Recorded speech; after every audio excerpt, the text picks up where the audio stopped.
migration and the arts.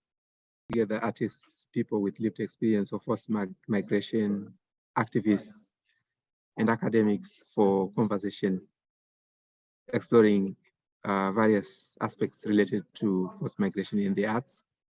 For tonight's event, we are joined by two speakers. The first one is Berlin-based Syrian artist Khaled Barakeh, and also researcher, performer, and writer Irene Fernandez Ramos. I am going to keep my introduction short because we will also give our speakers the space in which to talk about the work that they do. Khaled is joining us.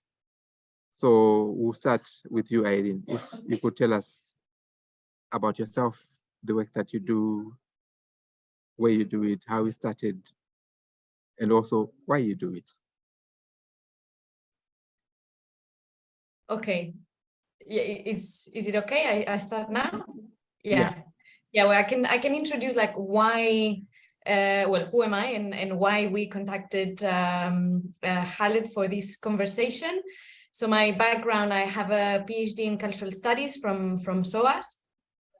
And my research has always been based on issues of mobility and arts. I did my PhD on immobility, the impact of movement restrictions in Palestinian theater production. And I've always been very interested in these like different layers of mobility, and what like how we sometimes think of like we now live in this globalized world with like hyper mobility, but how mobility is still a very fragmented and segmented experience. And the reason why we invited Khaled to this conversation is because we have an essay that is coming up that I co-wrote with Professor Lashier. She's a professor of Middle Eastern Studies, Middle Eastern and Cultural Studies at the Australian National University. And we co-wrote an essay that is called How Did You Get Here? Syrian Art and the Aesthetization of the Refugee Journey Towards Europe. And it's going to be published in a book on politics and aesthetics of migration. And in this essay, we look at different Syrian artists, and more specifically, we look at one of Khaled's pieces called Self-Portrait as a Power Structure. And well, basically, what we try to do in this essay is to question the notion of refugee art and how media representations of forced migration can sometimes become a burden for artists because they feel that forced to represent the whole collectivity. And these are issues that I wanted to discuss directly with Khaled, because I think, thank you, Ambrose, because this initiative really makes academics that sometimes are at a theoretical level and give like a certain interpretation of art. It's very interesting to have the opportunity to actually talk to artists and again see if our analysis is accurate. So it's a very exciting opportunity. I don't know if Khaled is still not here, I think. Yeah, he'll join us when he's settled. Yeah, but going back to you, how would you say your interest in these issues around forced migration in the arts? How did it start? So all of my previous research had been based on Palestine. So one of the chapters was about theater production and the connections between theater production and development funding, and how Palestinian theater is represented and shown and seen much more outside of Palestine than in Palestine, and how it is easier for Palestinian artists sometimes to travel to Europe to show their work than it is to go to the village nearby to present their work. So that's how I got very interested in this issue of the materiality and like all of the, how do you say, like the complexities of forced migration and like the opposite, no, like what is it to move, what is it to migrate, and what it is like not actually being able to move, because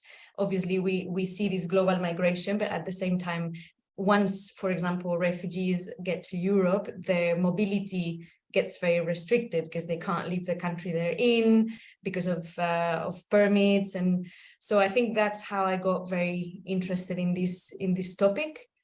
And with the option of co-authoring this paper with Karima last year, it was more about representation. I'm very interested in how this forced migration is represented by artists, but also how artists actually contest the representation in the media.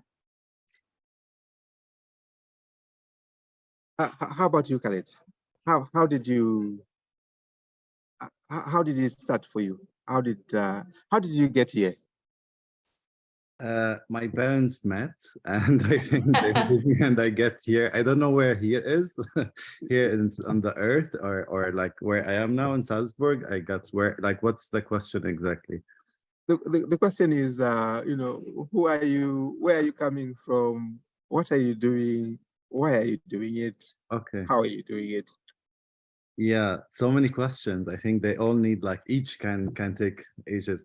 So to make it short, basically, thank you so much for first like hosting this. It's really great opportunity to speak to you both, and to also be with our listeners, and apologize for the delay. I just arrived the second to Salzburg. There was delay, so excuse me for that.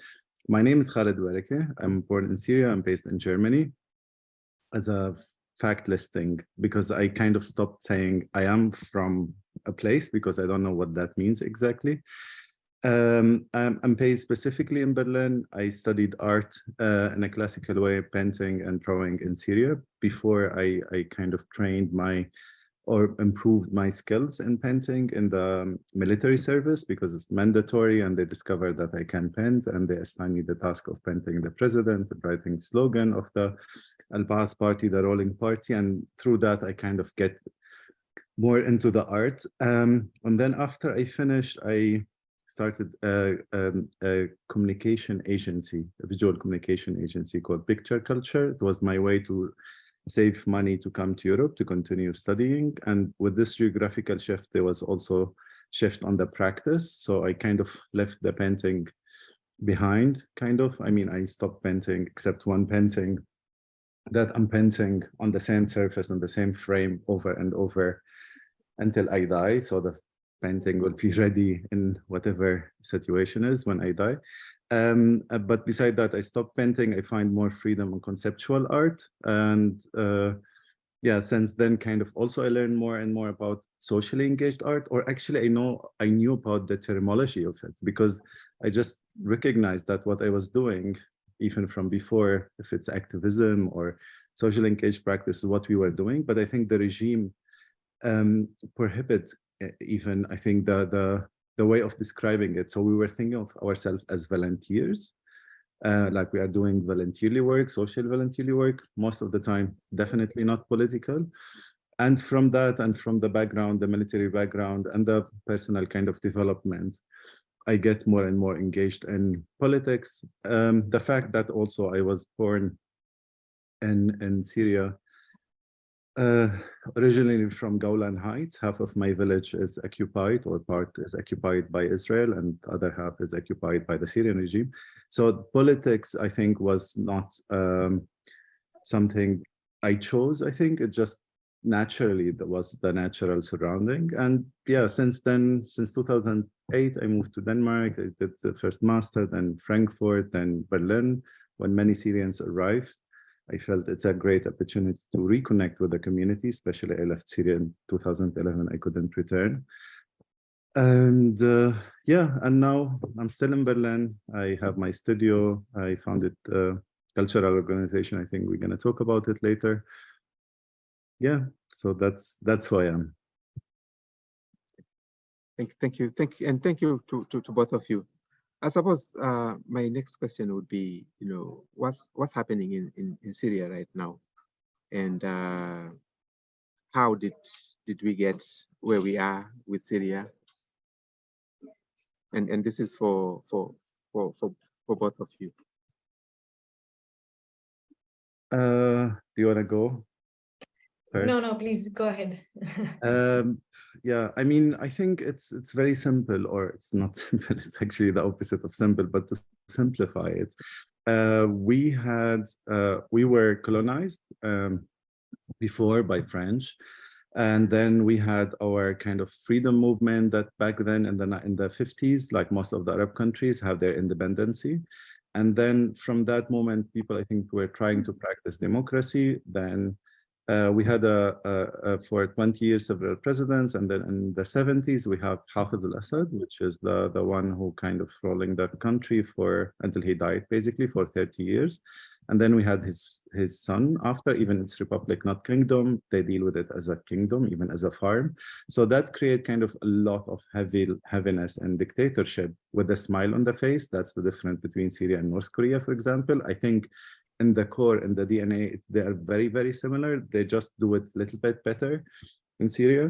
So, and then in 2011, I think, or before, there was the Arab Spring, and it was spreading toward, Syria as well. And there was a young boys in city called Daraa.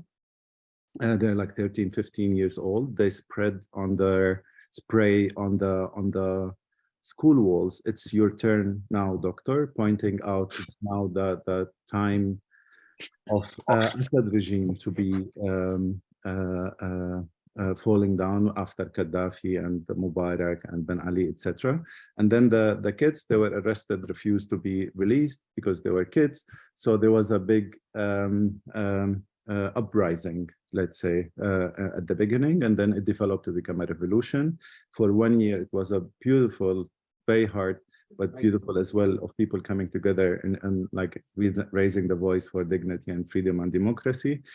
And then after that, everyone get involved. The Saudi gets involved, the American get involved, the Russian, the Iranian, name it, right? So it turns into a proxy war, and then everyone, they were fighting for their benefits and their allies, and that kind of spread the whole country apart. And and now we are where we are. I think it's kind of similar situation in a different context with Ukraine. So now people, like half of or 1/3 of the country, or even more, are refugees around the world. 1/3 of the countries are displaced.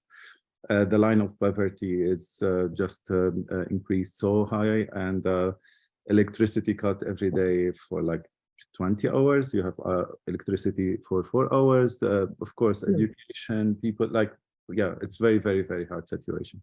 I don't know where to start from, but just to summarize where we are today and how things started.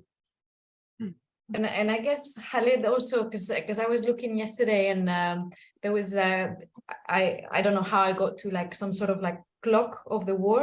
So basically there was like how long it has been going on, and then I realized I actually wrote it down, because I was like 12 years, 3 months, 1 week, and 6 days.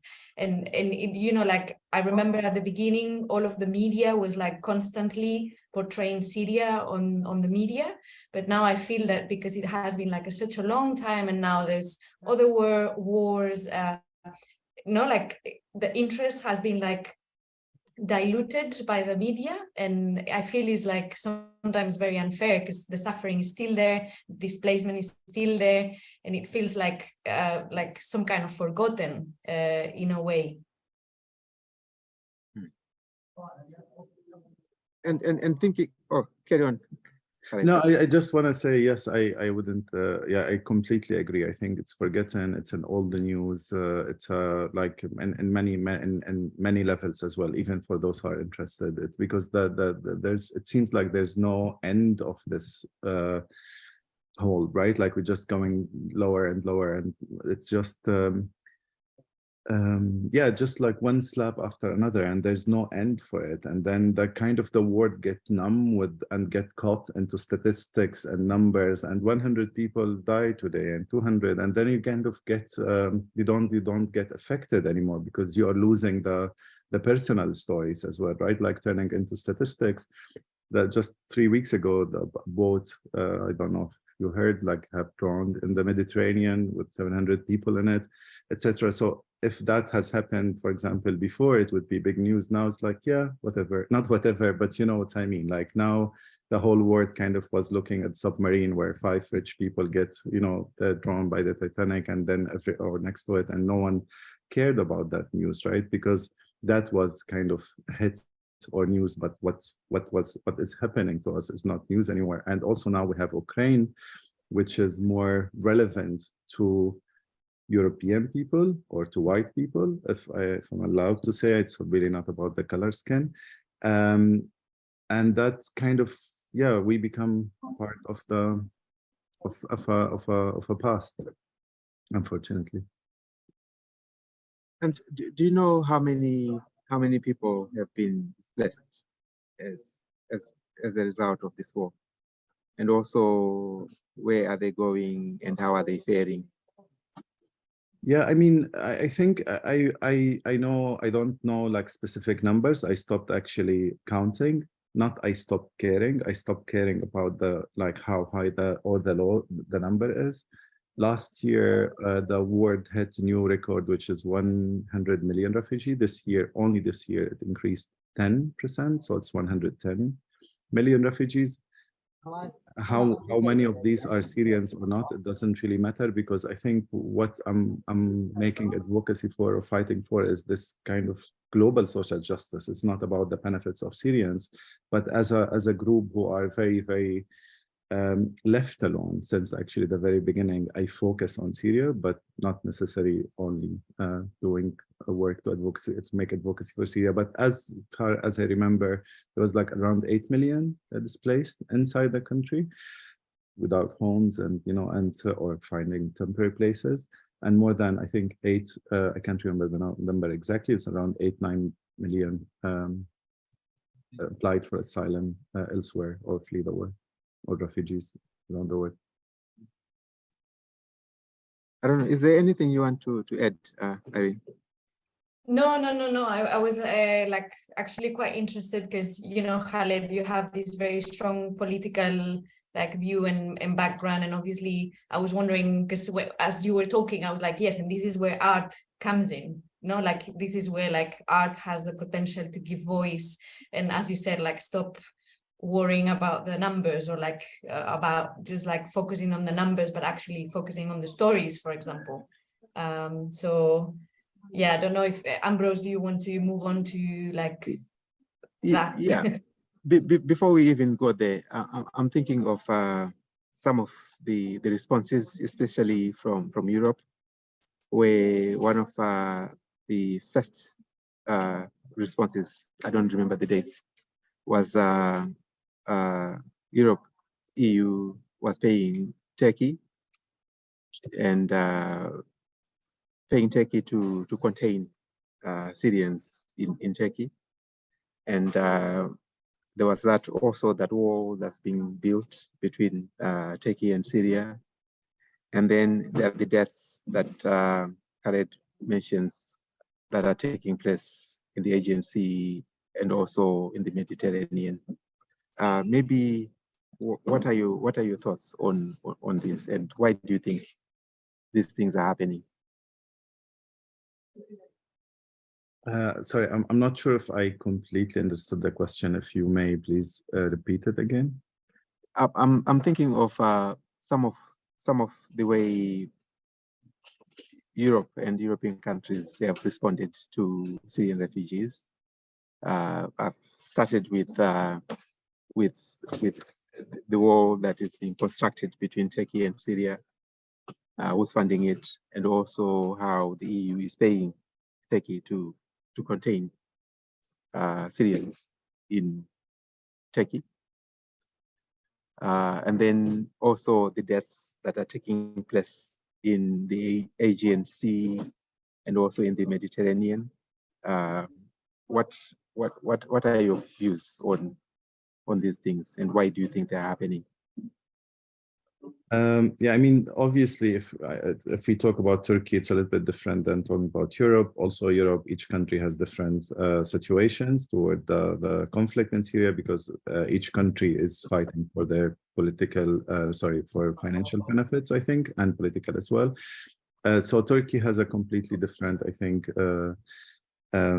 understanding of the conflict, because you have the Kurds. We have, like, historically, we have a lot of Kurds in Syria. They're Syrians, Kurds, and they are also, so Turkey was afraid of this, so they were hosting a lot of refugees, and in my opinion, using them. So they were just playing the card with the Syrian regime, also with the European governments. They gained a lot of money. They got a lot of money in a way just to stop the border. And we remember also when Erdogan threatened Europe to open the border, you know, for Syrians to come to Europe. So really, there's no sense of empathy, real empathy towards people and their suffering, right? They were just cards played, I think, all the time. Then Europe has I think since long time, actually, I was very interested in the Mediterranean as the biggest multicultural graveyard, or becoming one. And Europe was never cared. I mean, before, you had a little bit of a private initiative that was supporting people trying to take asylum, fleeing or crossing the sea, like Sea-Watch, for example, and other organizations.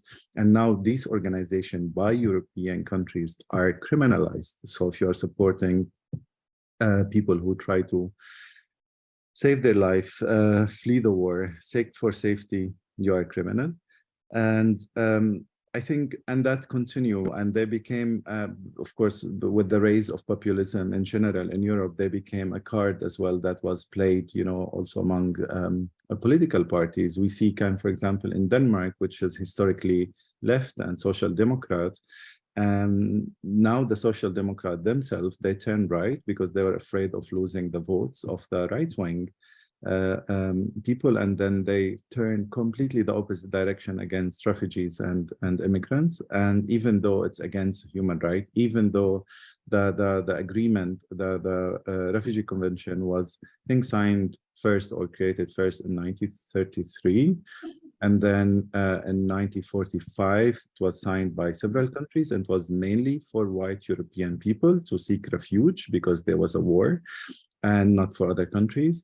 And Denmark was the first country to sign on this agreement, funny enough. And then I think after 16 years or 18 years, other countries were joined, like globally. So it becomes part of the human rights. And if we look now, for example, as a country like Denmark, how much it turned against refugees, it's again against the human rights, right, in the core.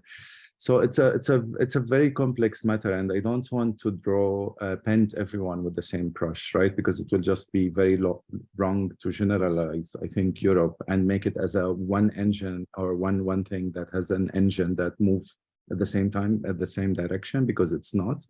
I think each country has their own policies and their interest. So yeah, that's, I think, would be my response.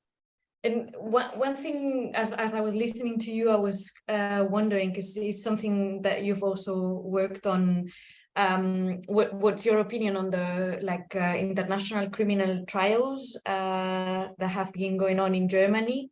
I think in 2022 was for the first time there was a high-ranking former official of Assad regime that was convicted in Koblenz of crimes against humanity. So do you think this is an advancement? Is this just washing a bit? I was wondering what's your opinion? Yeah, so there was for those who might not know, so there was a first trial ever against someone who used to work for the Syrian regime. Two men arrived to Germany, applied for asylum. They were in the camp where the victims who were affected by them, tortured by them, they figured out these men, they were in Germany. So there was a legal case against them and lawsuit, and they took them to the High Court of Koblenz, where they were applying for asylum. And the verdict was, I think, one guy, he will be in prison for the lifetime, and the other one is for a year and a half. So I think it's a it's a good step ahead anyway toward justice. It's the first time against the Syrian regime. What I like about it, it put politicians in front of their German politicians specifically in front of their responsibility if they will ever think of signing anything with Assad, right? For example, they came together, the ministers in Germany, internal ministers, and they wanted to send Syrian criminals back without clear definition of forced Syrian, and this is not the problem. The problem is with that, if you want to do such a step, you need to sign agreement with Assad. So it's a way also, that's why Assad so much is making advocacy to bring refugees back, because that's the way how he will repolish or his image, right? Because you need political agreement and diplomatic channels to do something as such. So I think the Copeland's trial was great, because at any moment any politician will think of that. Now by law we can go, show the verdict, and by the German system that is according to the international law, these people are criminals. So that's great, I think. At the same time, I mean, there was a huge discourse among Syrian about the importance of this trial. And I think it's good. Of course, it's super important. I don't look at it as bigger than what it is. I think that what is great about it, that open up another trials and another possibilities for victims for seeking justice. I think at the same time, it's a little bit problematic if we look at it in a micro level, because if we think of other justices that didn't take a place yet, then it becomes a little bit weird, because then the justice in the Western sense, it's selective, right? It's never really about the concept of justice. It's about, again, beneficiary justice, right? So now we want to have a Putin taking to the court, to the international court, right? Let's do this, but only when he starts killing white people, and really with full respect. Before, as if we didn't matter. So before, he killed so many Syrians with evidence, right? And it wasn't really a big thing. And now, only now, they start looking into this. Germany only 2 years ago started looking into its own colonizing history and try to look into the crimes that they committed, etc. So the justice concept, in a bigger sense, I get confused, to be honest with it. At the beginning, I was so much hoping and finding new way of thinking, and even to the point that I thought all my work will be about justice, about the legal system, etc.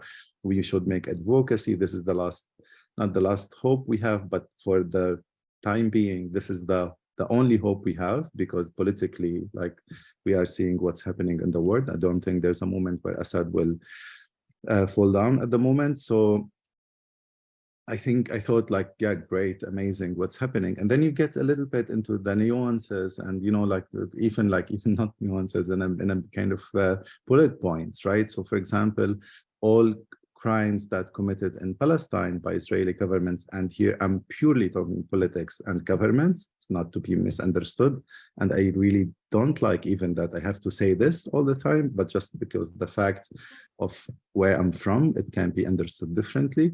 I don't care about people, religion, background, color.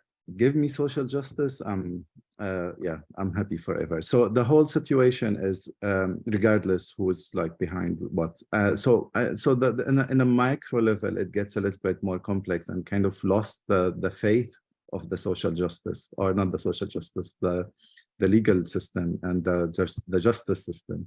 I think we should also differentiate between legal processes and justice as a concept, right? Because there are two different things. Because I also learned from personal experiences that in court, whoever is better manipulating the truth, they will win. It's never about justice. So yeah, but it's a great step ahead. I don't want to minimize it and sounds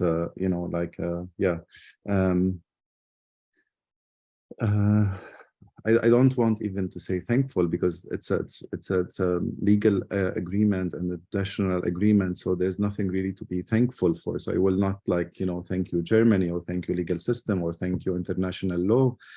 because this is what gathered us and put us in a human level all together, and this is what should be our DNA. So I think I hope things will be better in the future. I'm not very optimistic looking at realities, but yeah, who knows? I mean, look at George Bush and Tony Blair. they killed 1 million Iraqi, and there was no sense, no voice of accountability, not by any European leader, right? So only now Putin, because he started, and that's also, I think, in my opinion, what legitimized even his action. Putin, he even said it, like, why that when the American does it, it's wrong. When we do it, is right. When we do it, is wrong. So you get in a kind of very conflict with yourself when you talk about these topics. Yeah. And there's also the deaths that are taking place at Europe's borders, in the seas around Europe, including the English Channel, where coast guards are letting people drown, or sometimes are actually involved in incidents that lead to the drowning. To me, these look like crimes. Do you think we'll see a time when states that employ these coast guards, that allow these coast guards to attack the vessels people are traveling on and sink them? Or do you think we'll see a time when they will also be brought before the ICJ? If they the coast guards? Yeah. No, of course not. That will never happen. We both know that, right? Why not? You mean they will be taken to justice because they were drowning people? These are crimes. They're killing people, aren't they? Yeah, but it's the same crimes as killing people in war in Iraq or in Afghanistan or in many other places. So I think that, I mean, if you look at I hope so. I don't think so, personally. I don't think so, because these people, they were just, obeying higher rank kind of orders, not like acting by their own. I think they will be protected the same thing as soldiers in Iraq or in Palestine or whatever get protected and never brought to any kind of justice. I really, really hope so. I don't think so, unfortunately. I think Khaled, you said the magic word in terms of, like you said, accountability, and I'm starting to believe that in certain contexts there's no accountability, especially because it's just a network. We have like countries making agreements with countries so that they stop refugees at a certain border so that then they don't go through. So it's a bit of a bottleneck. Like the ones that actually manage to cross the Mediterranean are only the tip of the iceberg. Now we're talking about so many people get stopped in Libya and like subject to terrible crimes, but there's no accountability because like we have what they call migration laws, but they're only anti-migration laws. There's no like a regular, I don't know how to say it, but it's not like we are like the countries are regulating migration. They're just like stopping migration.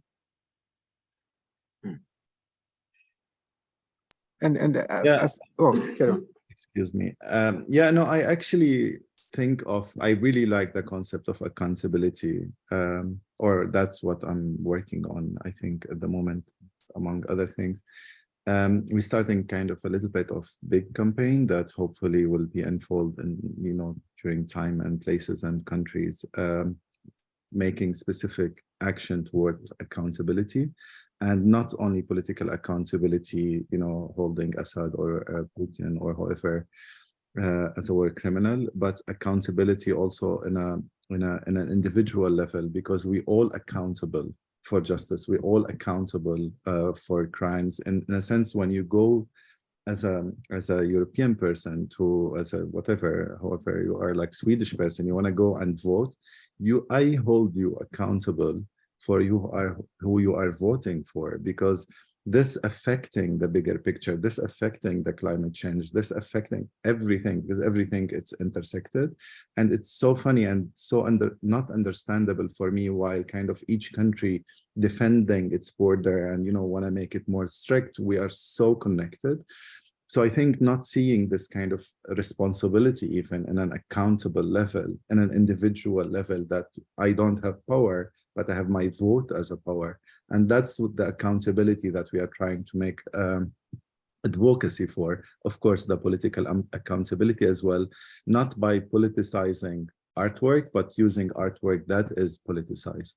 And that's also another problem. I think you have it in your question. It was also the representation, right? So who represent what, and how much as we artists are representing communities, or are we free, etc. Yeah.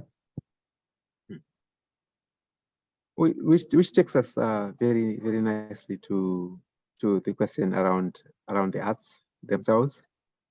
In your view, what is the place of the arts in issues and questions around forced migration?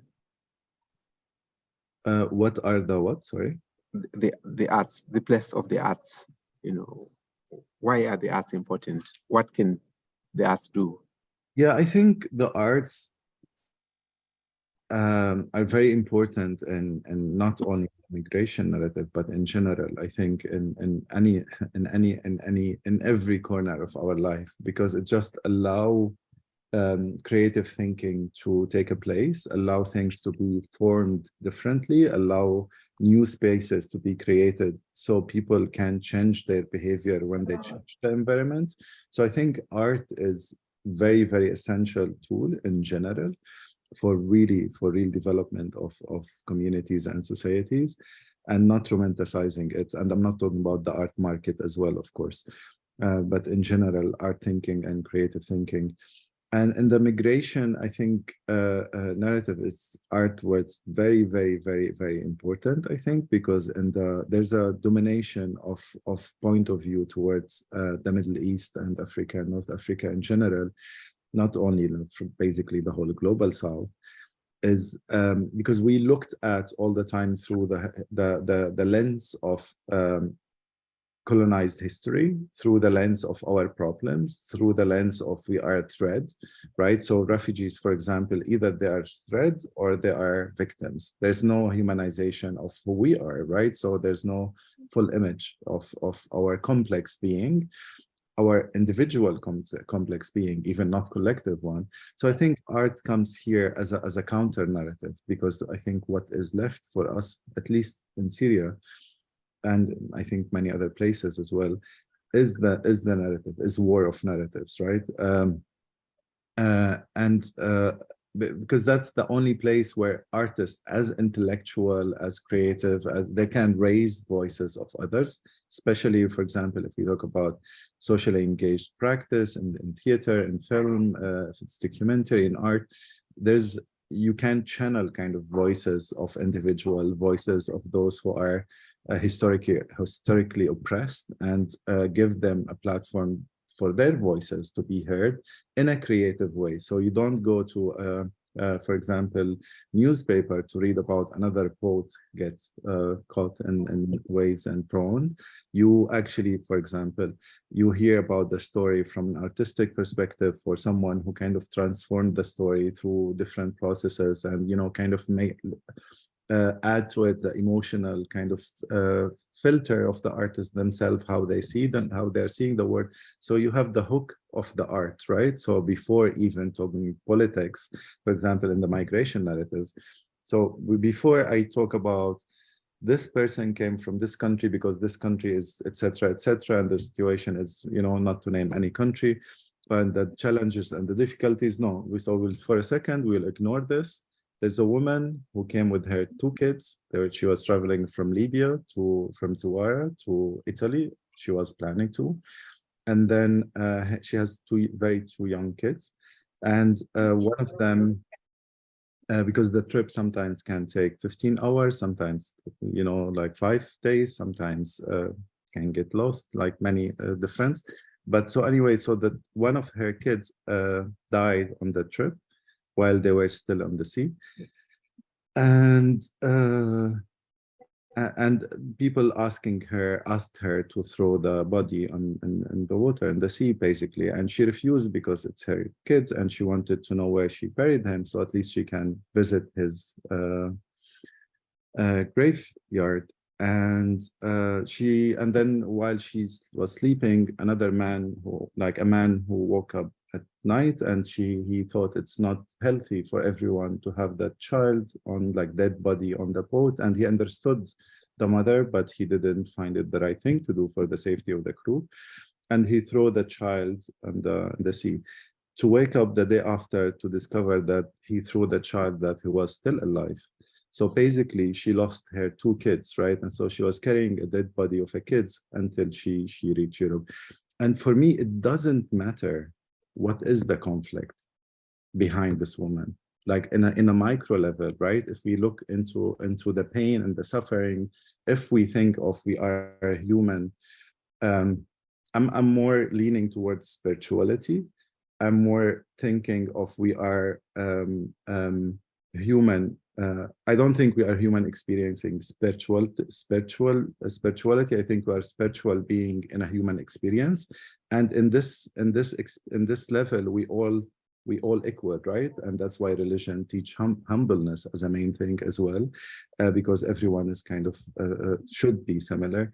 And in a micro level, when you hear the story, or when I hear the story, it doesn't really matter the politics of the country or the global problem or whatever. So, and then how artists can pick up on something that small and then kind of rebuilding the narrative, because we are narrated, right? That's what we do. We try to understand, being hypersensitive for people around us, and kind of get their pain into our process. There's something in psychology called interjection, where you kind of adopt the other person who in front of you, their pain become your pain, etc. And then with this, through this hypersensitivity and experiences and knowledge of developing your skills, you kind of try to tell the story to the audience. So I'm sorry for the very long answer. I think it's very, very important to have this voices of artists in the counter narrative of how the media represent us.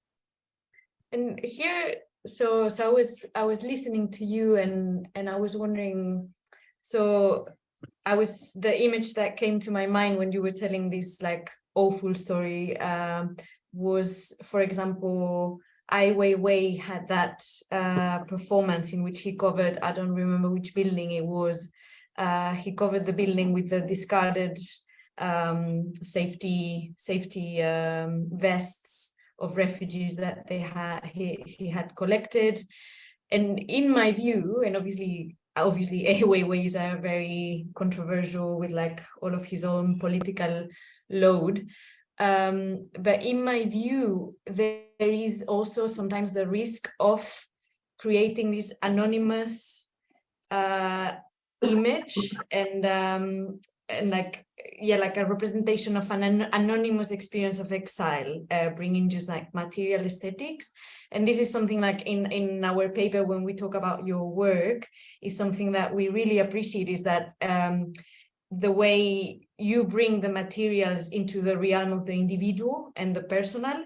Like the work of yours that we analyze is self-portrait as a power structure, and you can tell us more later about how you came out with that, but it's like about visa stamps, which is like very personal, and this whole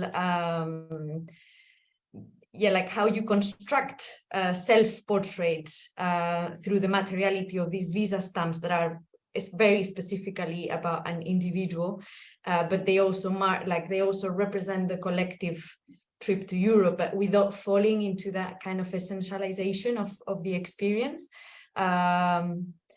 So it seems to me like the use of these sort of technologies, the stamps, the visa, is like also very recurrent theme in your work. And I find, sorry, I'm going back to my initial point, which is that there is also the risk of just falling into seeing all of these refugees as a collective. And I find interesting the art that actually focuses on the personal experience, and like, as you said, I think it was interjection, to talk from individual to individual. Yeah, I agree with you. I think I didn't have, I mean, with appreciation to everyone, attempts to bring attention and make advocacy, if it's Ai Weiwei or not, or whoever. I appreciate people effort. I don't know his intention, so it's really hard for me to judge, but it didn't touch me, the work he did. I didn't feel like, yeah, I understand you want to bring, but it was just a little bit an easy process for someone who's outsider, right? Like it's a different when you get to talk to people. There's a friend of mine, she really said something once I really loved. She said, instead of doing work about refugees, work with them. Instead of talking about them, talk to them, right? And I think the work with Ai Weiwei that didn't bring this aspect, right? So he just brought his team and his company and, you know, like his work to that, because it was the peak of, I think, the our kind of time in 2015 as a topic. It was, I think, covering all the media around the world. So that's why I like to work a little bit, or to see work that done by the community. I'm not saying at all that we are not able to work with issues that is not ours. It's completely, I think I would be giving false statements, because I think it is definitely possible if one have the real sensitivity towards these topics. But I see your point also, because I've seen it quite a lot in the art world, right? Like the whole kind of refugee aesthetic and refugee industry and refugee, because it becomes an industry, right? There's, if you think about it, and in a global scale, there's the whole mechanism about, you know, of course, from the illegal part to the legal part, like from everything from smuggling people, right? And to I don't know, giving fund for organization or covering cost of international court system or whatever, and then or the trade between countries and governments, and to keep the refugee or to spend money on them, etc., etc. So, and in the art world, there was, I think, a little bit of easiness of touching this topic. It's not enough to go and get a poet that used by refugees and presented in Venice Biennale that costed, I can't remember the number, if it was 5 million or 5, I can't remember really. It was a very, very big number. An artist, I forget his name, he brought a boat and he presented in Venice Biennale. It's like, and then of course, everyone with their cheap clothes and champagne, taking selfies with it. And a lot of people criticize him as well. Why not to go and like do project with the refugees, right? Like, why not to support people with the who need support? And here I also think it's important to differentiate money, humanitarian money, from artistic, or from fund that go to humanitarian, from fund that go to artistic work. Because I think it would be naive of us to think, why not to spend the money and art on supporting people? Aren't they more important, etc.? 1,000,000%. And I had this conflict myself as well when I get funded for some project, and I know people's situation on the ground and in camps, and it's like, is this really what we should do? But then once you learn about the funding structure, for example, in each country you have taxpayer, and then the money divided into different ministries, and this money should spend on art. So all of this is understandable, and I'm not against it. But I think some action sometimes can be turned into social projects where really it benefits the people, right? So the whole kind of aesthetic of refugeness or refugees, I think it was a little bit sometimes not dealt with a lot of sincerity. And also, so I feel sometimes there is like a person or an artist is from Syria, happens to be from Syria, happens to be an artist, and then automatically is a Syrian artist. Yeah. And then once you get that label of like being a Syrian artist, there is like kind of a burden of representing some sort of coherent experience, represent the collective, and I was wondering if sometimes that is like there is this process in which an artist's work is inevitably labeled as refugee art, and then once you get that label, it is like, on the one hand, I guess it's like a double-edged sword, because on the one hand, it's easier to access funding because there is quite a lot of funding going into that sort of project. But on the other hand, yeah, it comes like with a lot of expectations of how the artist should represent their community, and yeah, that kind of sometimes limits, I guess, the freedom that artists, Syrian artists have when they do their work. Like, I don't know, what's your experience on that? Yeah, I completely agree. I think there was opportunities that came for a while because it's not there anymore, or not the same.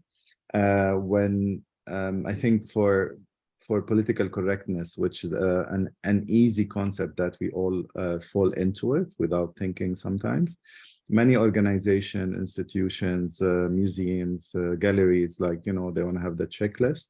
So we have a woman, we have a Black person, we have a handicap, we have LGBTQ person, we have a refugee, you know, so it becomes a new categories on this. And then that create opportunities for a while, but I don't think it was a sincere, inclusive plan in general. So, and also it was, I think, as much as it came with an interest at the beginning, I think it made restriction, as you said, right? So yes, it's true, some of us, their work reached European museums or institutions or whatever, or had presented to a bigger audience. But at the same time, I think, again, in a macro and micro level, in a micro level for the artist, sometimes wasn't the most pleasant thing, right? I mean, because it kind of minimize your abstract thinking, and then all what you kind of represent, or actually all what you are allowed to present, not allowed, there's no one restricting you, but if any artist, of course, at the end of the day, you have to pay your bills and, you know, to survive and make some income. So you have kind of to see where are the opportunities today. So part of these opportunities, it comes with, we are interested on you as a refugee artist, not as an artist, right? Like, don't come to us and do work, abstract work about love.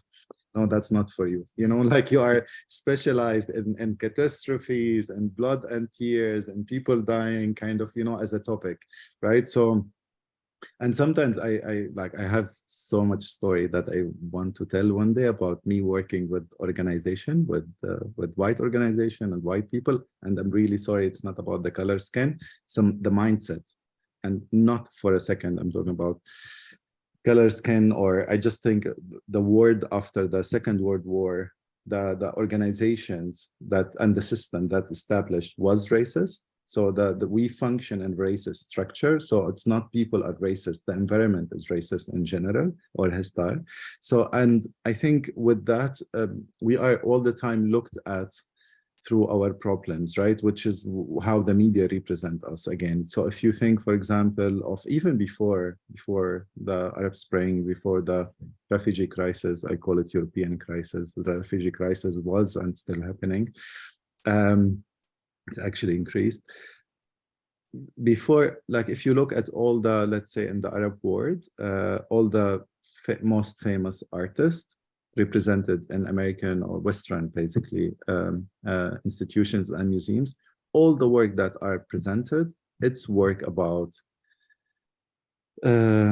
conflict, about religion, about women's rights, about LGBT rights, and it's all great, don't get me wrong, it's wonderful actually that it's represented, but it's also, it allows this, it's actually, it's for prohibit the collective thinking of us as, again, complex, that we have other things to do and other things to think of and other things we want to experience and talk about and make work about, etc. And it stopped kind of this abstract thinking, right? So we kind of get forced into direction in a micro level as an artist to work on that. But also at the same time, I want to point to something else, that we are a generation of a war. Right, so if we accept it or not, this is our reality. I am the generation of a war, and I kind of get into a piece with this idea, and that will come with a lot of complexity as well, because you can't ignore completely what's happening. Some artist does, and I really I don't know how they can do it because it's such a profound thing happening in our life, right? Like what has happened in Syria and then its impact on us for those who are outside of Syria, it's just, I can't even explain it because it covers every single part of your being and your life and your everything basically. So it's naturally as well, artists, I think they wanted to touch these topics, right? But I think that the problem happened when they start touching these topics from the Western perspective, right? So they start feeding the narrative that was kind of portraying them from the very beginning. Instead of giving them completely free space to do things, they were kind of directing into specific directions. Yeah, I guess there is this also the issue of authenticity. What is like being authentically Syrian, no? Like, oh yeah, as you said, like, because maybe your experience and the way you represent and you do your art is marked by war, but you have like, why is love not part of that image of war? No, like there's love in war, there's marriages, there's all of those, like everyday, there's an everyday life, which is like what sometimes gets left out of these of the narratives, or like the expectations from the Western audiences. Yeah, exactly. That's also yeah, well, 100%. Like there's complete life happening, right? Like now in Syria, there's not only marriage, and there's parties, there's raves, there's like also people want to live, right? And sometimes people's like, how is it possible? It's like, how it's not possible. People want, and if you live in reality for 13 years and in such a harsh reality, so of course you want to live, you want to party, you want to live a life, right? At least something that get close to it. But yeah, as you said, like for example, the categorization of being a Syrian artist, in the sense it's very difficult to as a weight that we have to carry. And also coming back to something I said, you mentioned voice. What does it mean in relation to artists, in relation to places that are experiencing conflict? And yeah. Voice? Yeah. Can you please remind me what I said? I'm thinking of something that Irene said, which led to something that you also spoke about, where she talked about voice, you know, voice and representation. What does voice mean? And also, what are you seeing in terms of the arts that that people from Syria affected by the war, by displacement, are making? Yeah, I think so. Maybe the difference is before artists, they were kind of channeling or expressing their feeling, their thinking, their right, like in a normal situation. I think with this in this particular situation, I think many artists felt that they are forced to become, not forced, they're pushed not by anyone, maybe by circumstances, by realities, by fun, by people, by media, by whatever, to become the voice of others. And sometimes it's, you don't even want to, right? Like, but you have no choice. I mean, I all of the sudden, I had this situation, and before 2011, I was like an artist from Syria. Not everyone know where Syria is, so you have to give an introduction. It's like, you know, Turkey, Mediterranean. People know Turkey, so you can start, if they don't, from Italy, and then you go, you know, you go your way down, and yeah, and maybe heard of it, maybe not. And then after 2011, people were curious. They were curious about Syria because it was in the news, and all of a sudden, I became kind of a voice of the situation, right? So what, of course, because people are curious and they want to hear, you know, like one-to-one stories, not the way the media is saying, but. And then after this, I think things get escalated in my life. That it's a role I really never wanted. I never asked for, to become representative of anyone. Actually, I left Syria a long time ago, not long time ago, in 2008 when I came to Europe. Before going back and forth several times, I wanted to I want to search for my very maximum individuality, and like, who am I as a spirit, as a, like, what do I think? Me minus all the experiences that I had in Syria specifically, what kind of person I am. So I wanted to search for this, and then in 2011, Syria gets back to me, right? Like in a way that I left Syria. I love Syrians. I love the culture. I love the food. I love the music, the culture in a bigger sense. So there's not, I was running away from it, but I was very curious about the world and discovering, and, and especially the art, etc.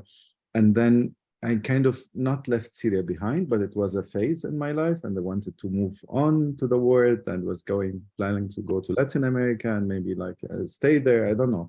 And then Syria has happened, and then became the reality again, right? So, and then I became the voice, and I became the representative, and it's something that it's not necessarily you wanted to, but you kind of forced yourself to even to meet that role, right? To meet that standard of being representative, which also comes with restriction, because all of a sudden you have to play an image that is not 100% you. We are very complex creatures, but now the world is interested in you as a Syrian artist.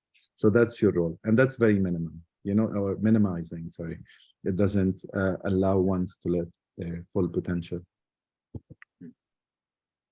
Yeah, I guess. And then, sorry, Irene, before we come to you, just for people listening in, if you've got questions, please put them in the chat. We'll come back to you and to the questions in a bit. Back to you, Irene. Yes, thank you. I was just thinking that is actually, I was thinking of issues of intersectionality and how like just focusing on one single element of someone's identity is actually extremely reductionist, and how, well, as you said, it's not only about your nationality. There's also like so many, and I guess like the Khaled that left Syria in 2008 doesn't have anything to do with Khaled now after all the experience that you've been through. So it seems like we tend to think of experience as a monolithic entity that just like comes with you, and you're Syrian, and therefore you might know everything about Syrians in general. So I think it's quite, it must be like quite frustrating as an artist, and also sometimes extremely reductionist in the actual potential of art, of representing super complex situations and narratives. Yeah, I completely agree. Again, and sometimes you get kind of also in a self-doubt, in a sense of, who am I to represent group that I didn't really study? I lived, I'm part of, I know so many people, but I will never ever, and me myself, think of I'm representative of anyone. I think I have my understanding, my analysis, my observation, but then the word like want you to be representative. It's like, no one can representative, because that's, as you said, really you describe it very beautifully, because then also you kind of minimize people to one thing, and they are definitely not one thing, right? That's why I love this idea of complex individual identity, rather than looking at everyone, with the same lens, like refugees, women, LGBT, whatever. I don't like this actually big titles and big concepts. Of course, I understand that sometimes from different perspective the importance of it, but I think that's why I'm really like kind of now trying to go back to my very kind of to my entity as a person, as an individual, and that's what we exchange email about, also the collectiveness and the individualism in the sense, and going from the individual to tell the story of the collective. Yes, and then from the collectiveness also to tell the story of the individual, because they are very weaved into each other, right? Because you are part of the collective, and the collective is what creating you as an individuals, or what we are creating as an individual. Yeah.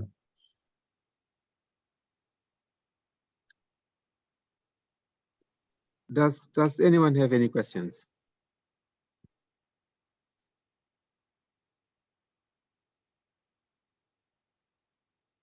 If there are no questions, we go back to you, Irene and Khaled. Yeah, I actually have a question for Khaled as well. It's you were talking earlier about like telling people, telling artists to go and work with Syrians, talk to Syrians, and I understand that is something that you've also done with like some of your collective projects. And I was curious of this project of yours called Design of Necessity. I don't know if you can tell us a bit more about like how was the process of actually bringing together different, I don't know if they were all Syrians, but different artists with different experiences, obviously, and working together. Yeah, so Design of Necessity, I got invited to Denmark. There's a social ethical church called Maria Church. Lisa, the priest of that church, she cooperated with Matthias. He's Matthias Perla, the curator, social engaged curator. He invited several artists to do anything they want for the time of 3 to 5 months. So I thought, I am in Copenhagen, I am in Denmark, where they want to deport Syrians, and what to do, right? What to focus on. So I thought, through other people work that I came across, and through a personal research about people resilience during the time of war, specifically during the time of sieges, I thought I want to bring that topic in again, just showing who are the Syrians, just showing also randomly without selecting specific stories to tell, right? I just want to show who are the ordinary Syrians, because I think they are extraordinary as well with everything they went through. But anyway, so basically I was looking into the tactics of sieges and how people survived it. I find out, for example, I was long list of creativity of people doing different things, but I think I focused into 2 parts. One part was turning satellite dish, you know, the satellite dish that covers the Middle East, into a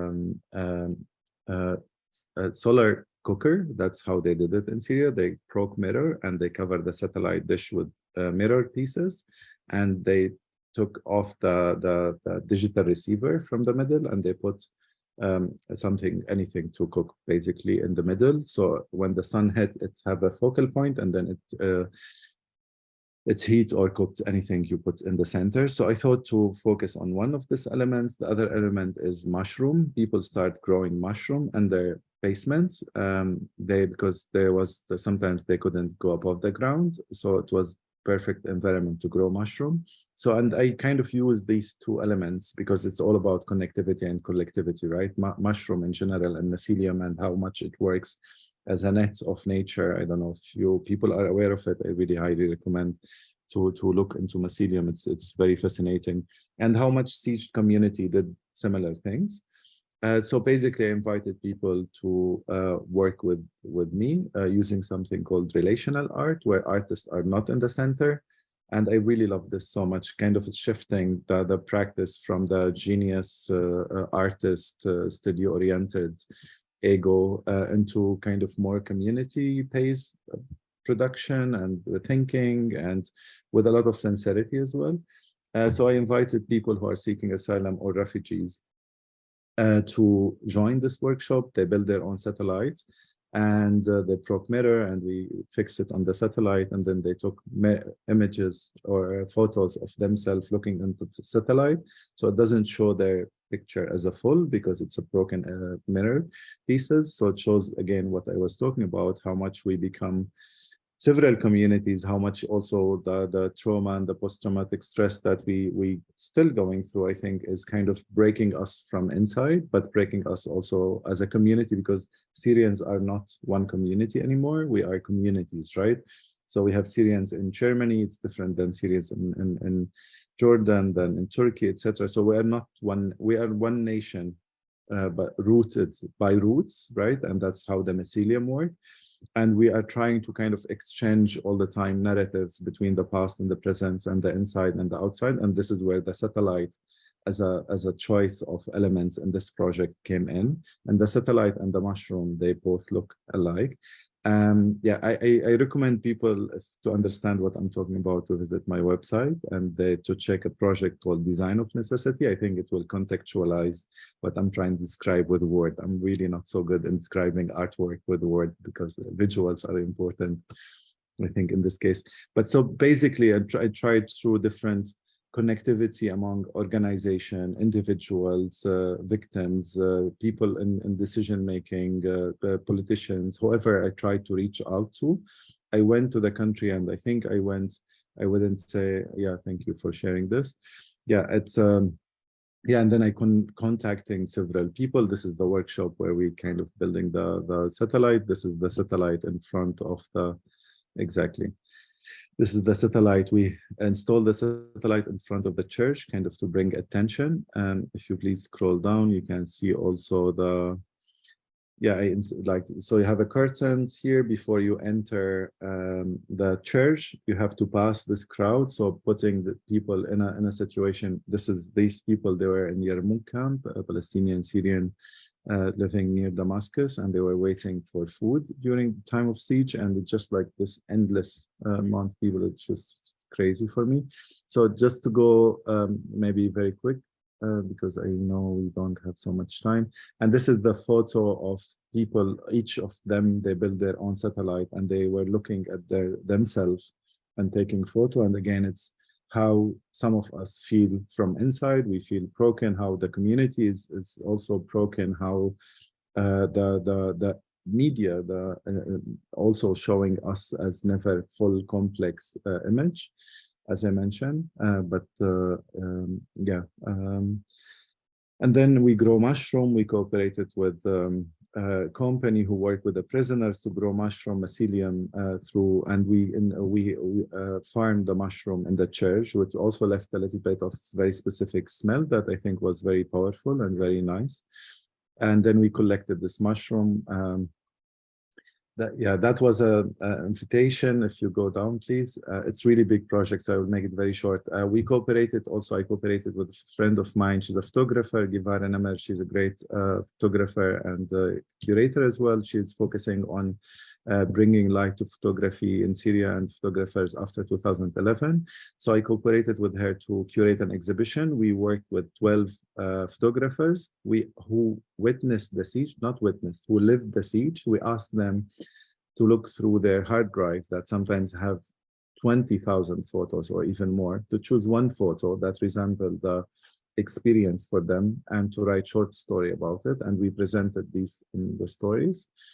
Then yeah, it's quite big project, so really I will not get into details because it will be a lot to talk about. It was film program, it was reading program, it was several events that was unfold through the time. That was the last event. If you can stop here, it's called After the Last Supper. So I had the mushroom we collected. My plan was to collect the mushroom and cook it on the satellite, and then invite people for a regular dinner, but instead of having, you know, what they might expect as a meal, we just serve very, very simple, symbolic meal where we share kind of experiences of other people. Around this table, we gathered academic, artists, journalists, director of international organization, someone from the political kind of, or coming from the political sides. So several people anyway, and we try to also talk openly and honestly together, of course, with the refugees and the asylum seekers who are activists as well, to talk about where are we today, what is Syria, what needs to be done, how can we approach things differently. And that's what I meant about the power of art, where art can create actually indeed environment for people to come together, to think together, to find new meanings. So that's design of necessity in a, not in a short, very long, but yeah, try to. Thank you.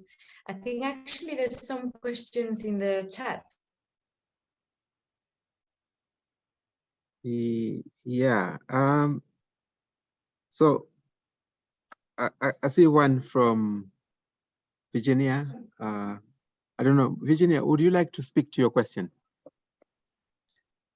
Hi, yes, well, thanks. I think it was really a very interesting event, and you touched already, Khaled, upon this point, but I wondered if you could, I don't know, I wonder whether you could single out what are the main, let's say, strategies or course of action that you put in place to actually escape this labeling that you were talking about, and also the expectation from these Western narratives in your work as an artist. If you could just, you know, list the most important things that you would do, that you have done, or you are thinking to do, or experiment.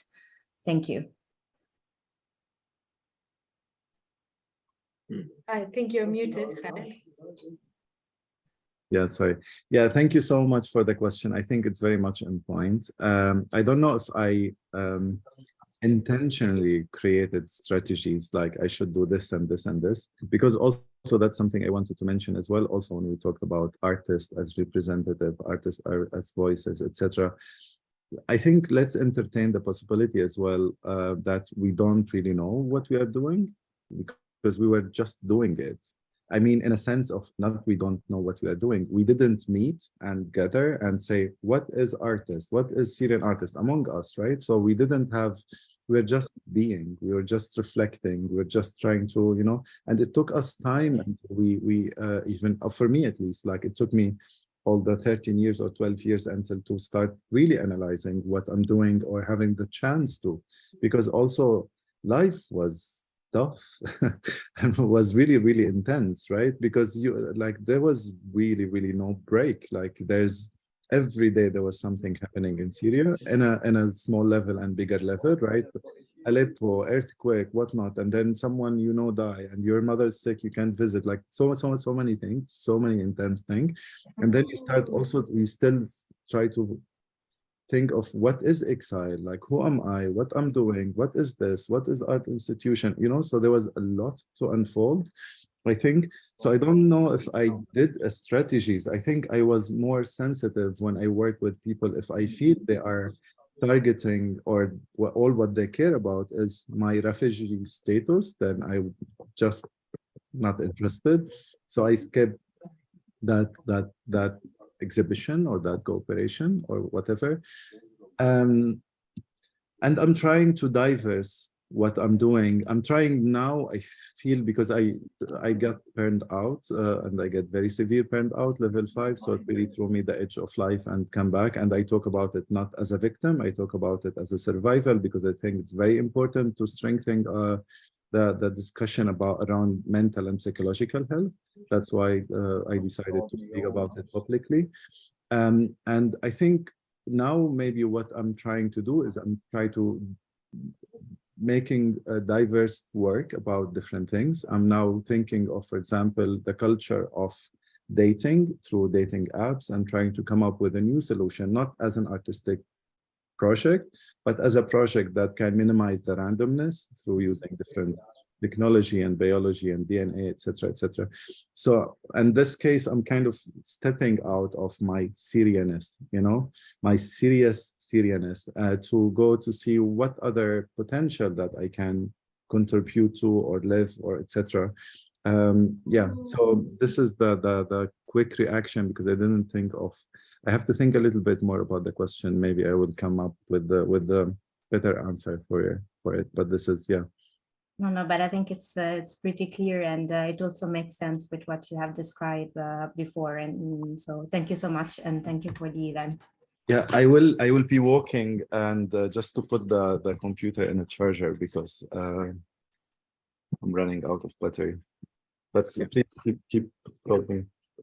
Yeah, it was interesting, because I was also wondering what's next for you. What are you working on, or what are your like coming projects?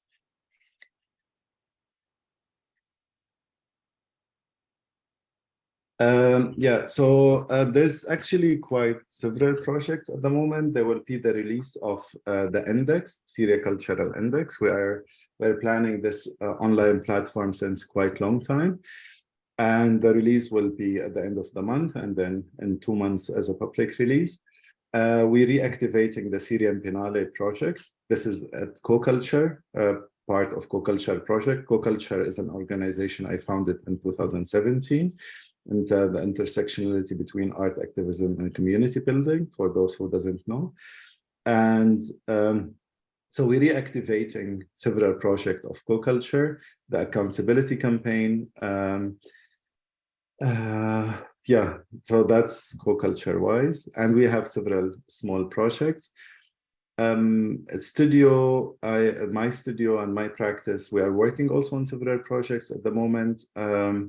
I think there's, so we just finished a project in Belfast, the project also about making advocacy for asylum seekers in Northern Ireland.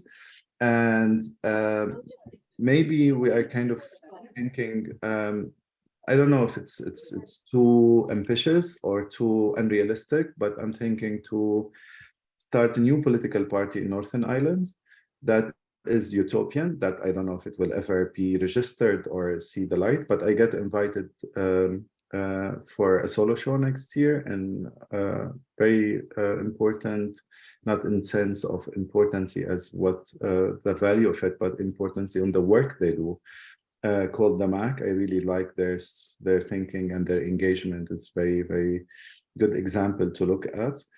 And so, yeah, so that's also another project. There's quite a lot of projects at the moment, so I don't know really where to start from.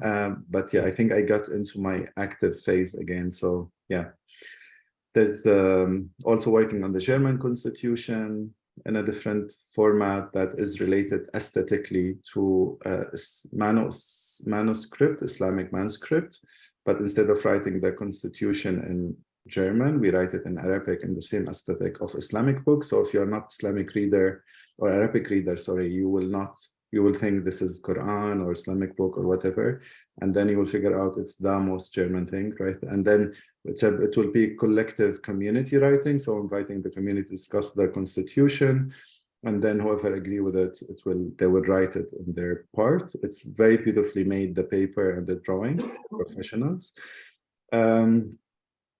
Yeah, there's exhibitions here and there. So yeah, several things at the moment.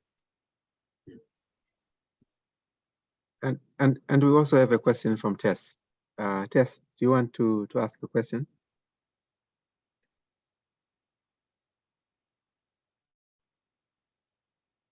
Hi, I think you've actually probably covered most of the things that I kind of asked about.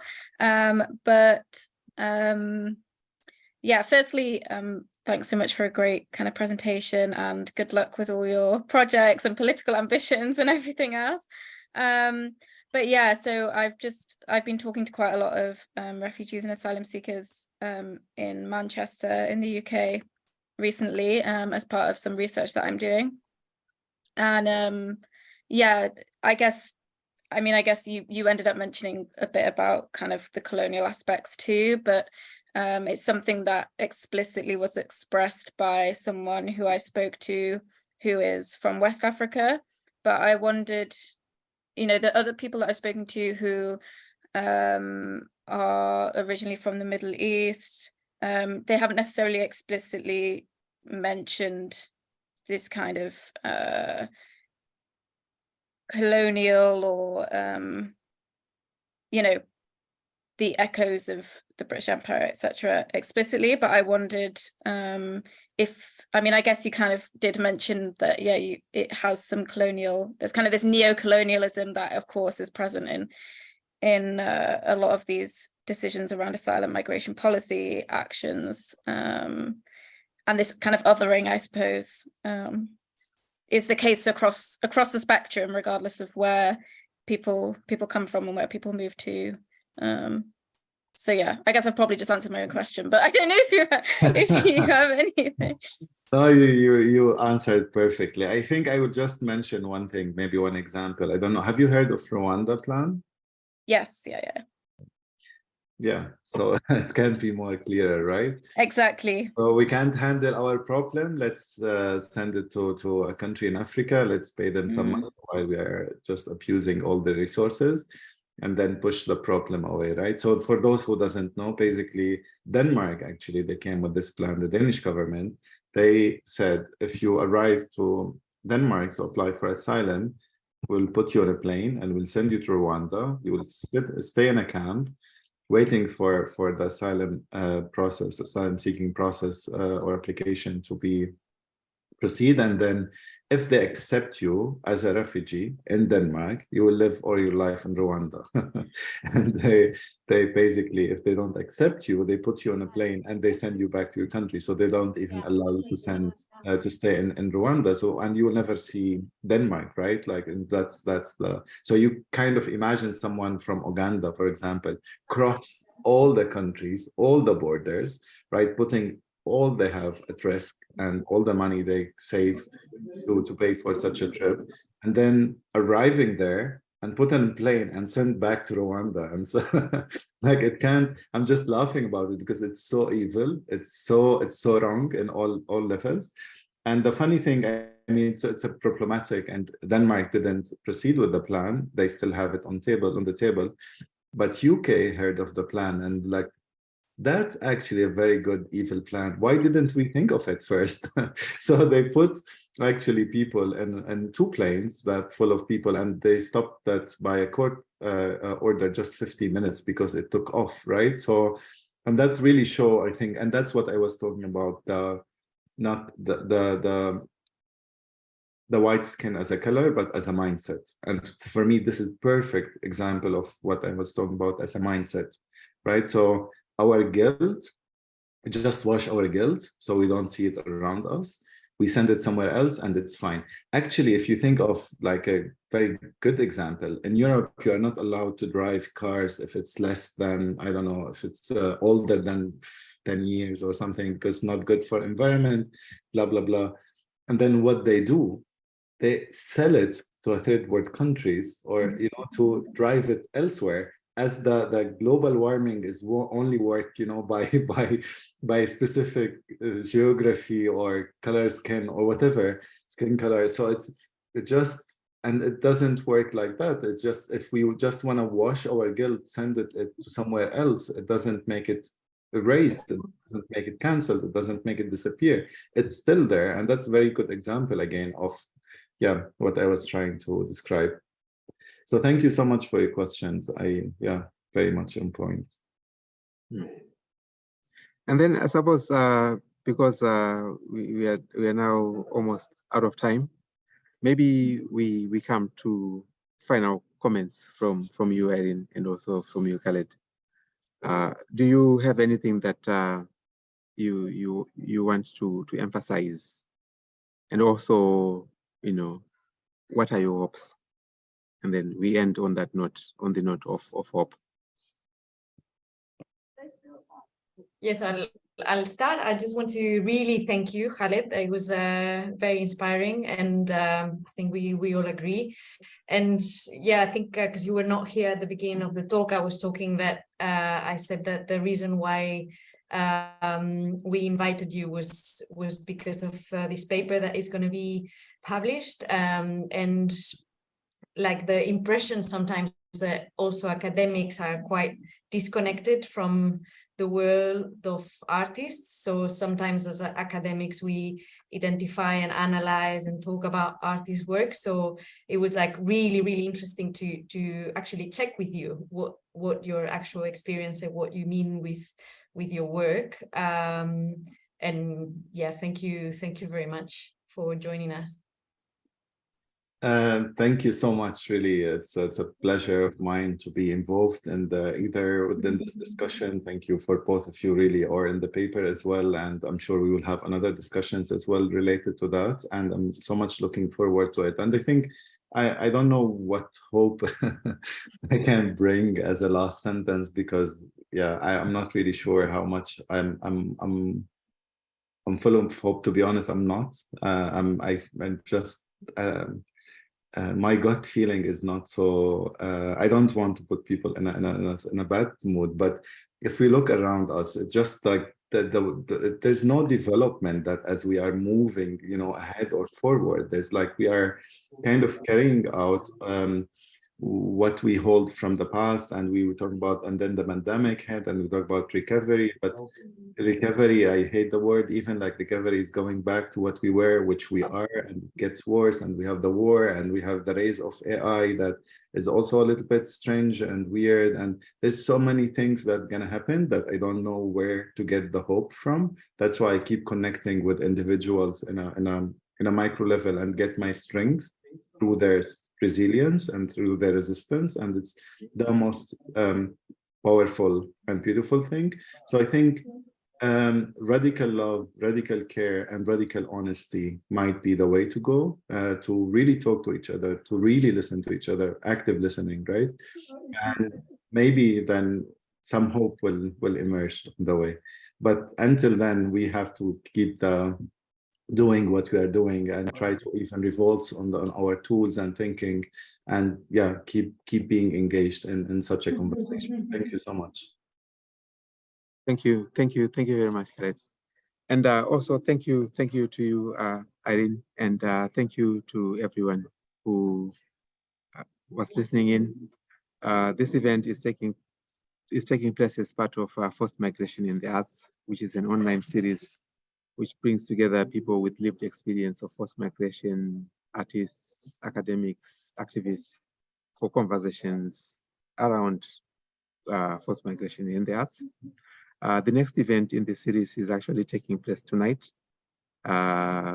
It's starting at 6 p.m. UK time. So we've got about 20 minutes. You can join us again if you want, if you are interested in that. And the focus for that is we're looking at the UK's minimum income requirement, or the UK's visa laws and the impact that they are having on families and on relationships. This conversation that we've just had will be posted on Civic Leicester on YouTube, and will be accessible that way as well. And I hope that we will meet again and build on this conversation as well, Khaled and Irene. So thank you, both of you. Thank you so much. Have a nice evening. Ciao. Thank you. Thank you. Bye-bye. Thank you. Bye. Bye.